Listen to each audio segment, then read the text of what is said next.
Selamat datang di Informasi Bijak Kamis 17 Oktober 2024 bersama saya, Rachel.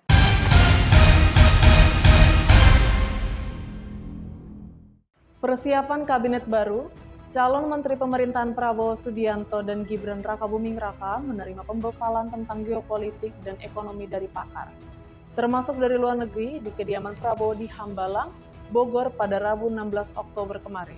Kegiatan pembekalan yang disampaikan oleh juru bicara Prabowo Subianto, Daniel Anzar Simanjuntak, berlangsung selama 2 hari, yaitu Rabu dari pukul 8 waktu Indonesia Barat hingga 16 waktu Indonesia Barat, dan Kamis dari pukul 9 waktu Indonesia Barat hingga 16 waktu Indonesia Barat. Dalam pertemuan tersebut, hadir pula mantan Kepala BIN, Budi Gunawan. Dari PDI Perjuangan, Puan Maharani menegaskan PDIP solid mendukung pemerintahan Prabowo Subianto, Gibran Rakabuming Raka. Hal ini merespons pernyataan Bambang Wuryanto tentang adanya 3 klaster di PDIP terkait dukungan tersebut. Kita solid mendukung pemerintahan yang akan datang, kata Puan di Kompleks Parlemen Jakarta, Rabu 16 Oktober kemarin. Selain itu, dia juga menepis isu terdapat perbedaan pendapat di internal PDIP terkait bergabung dalam kabinet pemerintahan Prabowo Gibran. Selanjutnya, Ketua MPR Republik Indonesia Ahmad Muzani menerima pesan dari Wakil Presiden ke-6 Republik Indonesia Tri Sutrisno yang menekankan pentingnya MPR Republik Indonesia menjaga dengan sekuat-kuatnya dasar negara, yaitu Pancasila dan Undang-Undang Dasar 1945.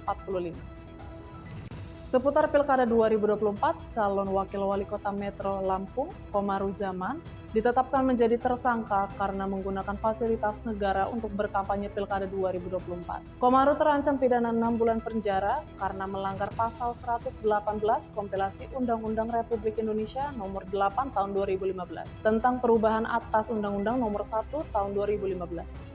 Selanjutnya, menunggu penilaian kerugian negara, Komisi Pemberantasan Korupsi atau KPK mengatakan penyidikan perkara dugaan korupsi pengadaan sistem kapal inspeksi perikanan Indonesia atau SKIPI di Kementerian Kelautan dan Perikanan atau KKP masih terus berjalan dan penyidik saat ini sedang menunggu hasil perhitungan kerugian keuangan dari pihak auditor sebelum pada tanggal 21 Mei 2019, KPK mengumumkan telah menetapkan 4 orang sebagai tersangka dalam kasus tindak pidana korupsi pengadaan kapal patroli di lingkungan Ditjen Bea Cukai dan Kementerian Kelautan dan Perikanan atau KKP.